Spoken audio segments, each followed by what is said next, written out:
Voici la servante du Seigneur, que tout m'advienne selon ta parole. Frères et sœurs, la paix soit avec vous. Je voudrais vous inviter à dire, à redire, non pas ma volonté, mais la tienne, Seigneur. Non pas ma volonté, mais la tienne, Seigneur. C'est la devise des témoins aujourd'hui, une section du mouvement eucharistique des jeunes, Mège. En fait, la liturgie du quatrième dimanche de l'Avent est marquée par la volonté salvifique de Dieu. Nous avons été créés dans un état de bonté et de beauté originelle, mais le péché nous a fait perdre cette grâce originelle. Dès lors, Dieu n'a cessé de nourrir un dessein salvifique, un grand projet pour nous redonner cette beauté perdue. C'est dans ce sillage que nous pouvons inscrire la vocation d'Abraham, l'élection d'Israël et l'histoire du salut. Parlant de l'histoire du salut, ce terme qui n'est pas automatiquement familier à tous, il s'agit des différentes étapes par lesquelles Dieu est passé pour accomplir son dessein d'amour, de salut pour l'humanité. Certains théologiens vont plus loin pour dire qu'avant même de nous créer, Dieu a voulu nous sauver. Voilà la clé de lecture de cette liturgie qui nous conte comment Dieu dicte à David sa volonté et celle-ci se réalise en Marie à qui l'ange a annoncé aujourd'hui la nouvelle de sa conception virginale. La vie chrétienne, frères et sœurs, est un mystère d'amour que nous ne cessons de découvrir à chaque fois que nous nous approchons de la parole de Dieu. Et surtout, nous le découvrons mieux quand nous pouvons écouter Dieu nous parler. David n'a pas eu un parcours sans faute. Attentif à la parole du Seigneur, le Seigneur l'a restauré. Mais le péché l'avait défiguré à un certain moment. La convoitise l'a éberlué. Après le fameux psaume 50, entre parenthèses 51, que vous connaissez bien sûr. Pitié pour moi, mon Dieu, dans ton amour, selon ta grande miséricorde, efface mon péché. Le Seigneur lui a donné pouvoir sur ses ennemis, succès dans ses batailles et dans sa guerre.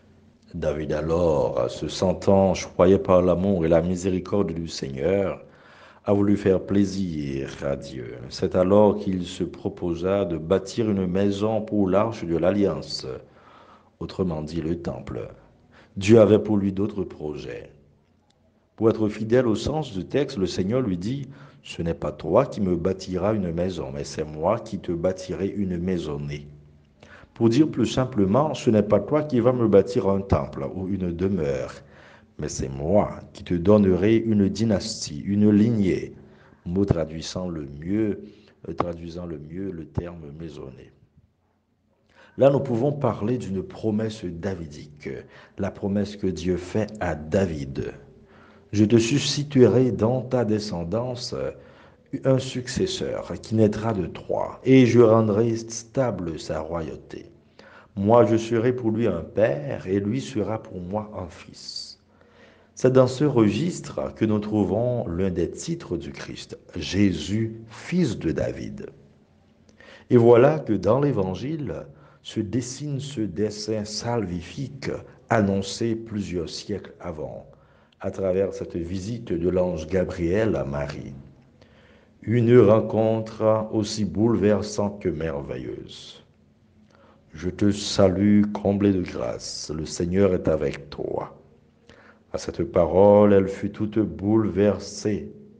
Savez-vous, frères et sœurs, qu'aucune créature sur terre n'a jamais reçu une telle salutation, une telle appellation, un tel honneur de Dieu, comblé de grâce.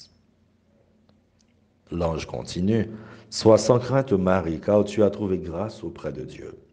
Voici que tu vas concevoir et enfanter un fils. Tu lui donneras le nom de Jésus. Il sera grand, et il sera appelé fils du Très-Haut. » Souvenons-nous de ce que Dieu avait promis à David. Moi, je serai pour lui un père, et lui sera pour moi un fils. Le Seigneur Dieu lui donnera le trône de David, son père. Il ne pourrait être plus clair. Quand Marie, Dieu réalise son projet salvifique et trouve en elle la vraie demeure, le premier des tabernacles, le sein de la Vierge. La jeune fille reste accroître.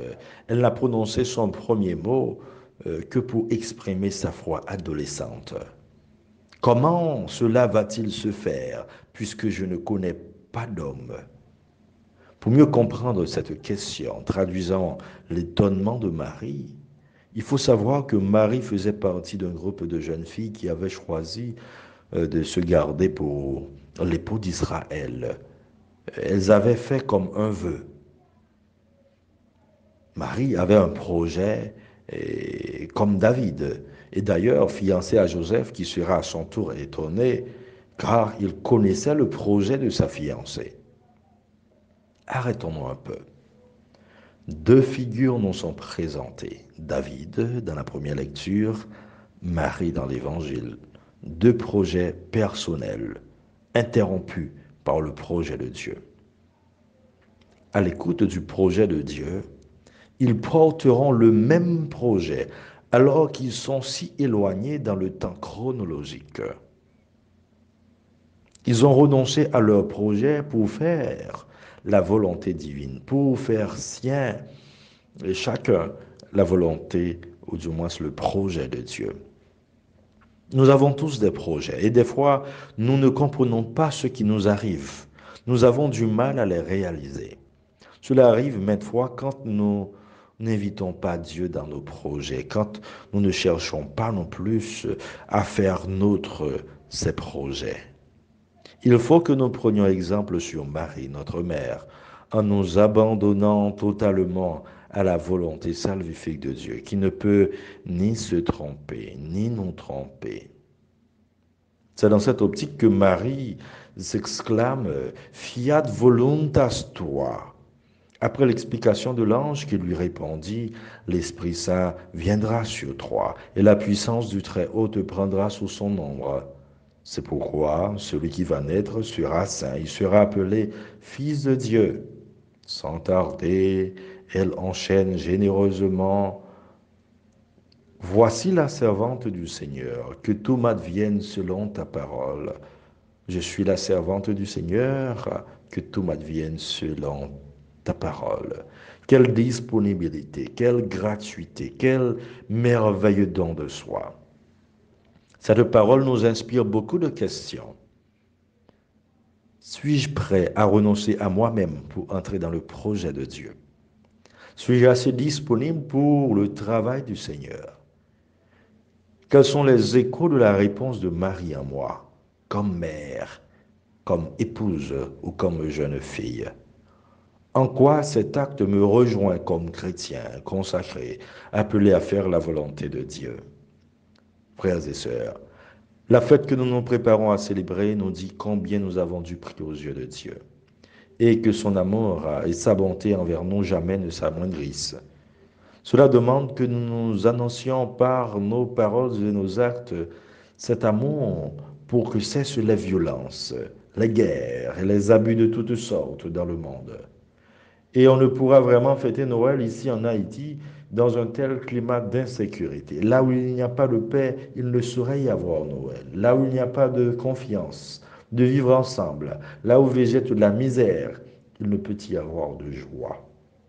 Prions pour qu'enfin renaisse à Port-au-Prince et ailleurs la paix, l'amour et la justice. Et nous pourrons chanter enfin, vive la Noël. Amen.